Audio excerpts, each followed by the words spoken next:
to give some tips and tricks. Okay. Tips to great gaming commentary. Great gaming commentary, be yourself and eat your vegetables. And don't do drugs. Do you have to know the game well, or it's more about just enjoying it in real time?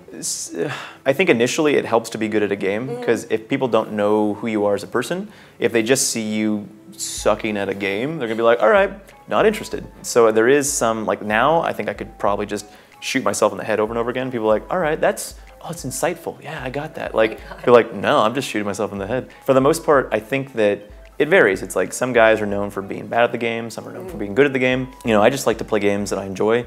Good or bad, I don't think it really matters. Advice for people who want to get into gaming on YouTube? Just have fun first, don't worry about it. A lot of guys will jump on and will be like, oh, I put a down payment on my HD PVR, and like they think of it as a business model before they have fun. And I think that if you want to do well in this realm, you have to be honest and you have to be truthful with yourself, in that if you're just here for money, you should stop. Because people are not going to want to be interested in watching a businessman try to say how fun a game is. It's like people know, if you really care. Yeah, people are gonna be aware of the fact that you know you're not in it to have fun, you're not in it because you love it, you're in it because you want to get a quick dime. And I think that for the most part, my advice is if you enjoy it, start there, and then whatever happens, happens. Yeah. I feel like a lot of the gaming audience, they can be really opinionated. How do you deal with that? I just don't even bother. You curl up in a little it's funny because ball. a lot of people I find that people have a hard time trying to traverse the whole internet landscape, because people are super negative all the time. And since you can't see them, they're gonna say whatever the hell they want.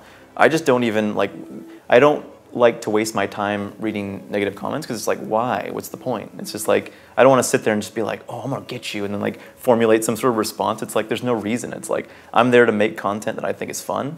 And as far as the negative interaction, I've always made it a point to never respond to anything, because there's like no reason to. It's like, why? It's like some angry kid in Zimbabwe is just like, I'm gonna get you good, like, or whatever. So. But it's okay, you're being heard, people. Yes. What does a full job at Machinima entail?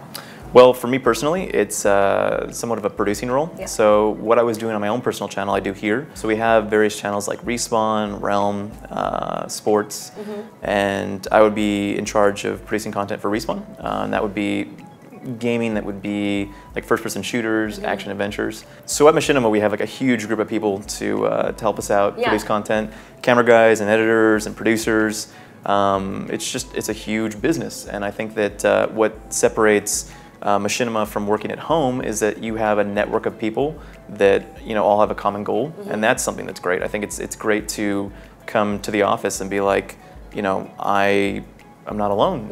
I can now push my career forward in different ways that I would have not been able to do without Machinima. I think it's really great to be a part of this network. A network. Well, is that part of a bigger theme we're going to see on YouTube as time continues? Yeah. Networks coming up. We have Machinima, we have Maker now. My assumption is that over time, YouTube will become more networks and less individual channels. Interesting. Because as people gain popularity, it's like they attach themselves to whatever, LA-based whatever.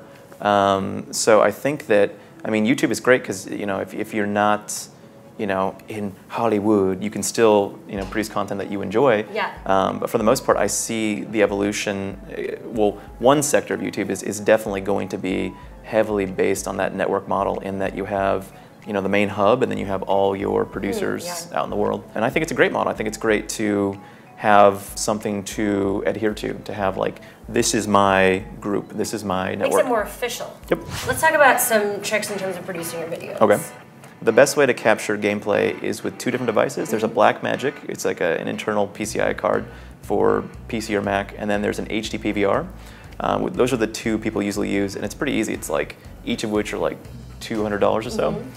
You just hook it up and there's instructions and you cap the gameplay, and then you just need a microphone and you're good. That's pretty much it. Microphone, capture device, and a computer. What about timing of day to post? I just do whatever, to be honest.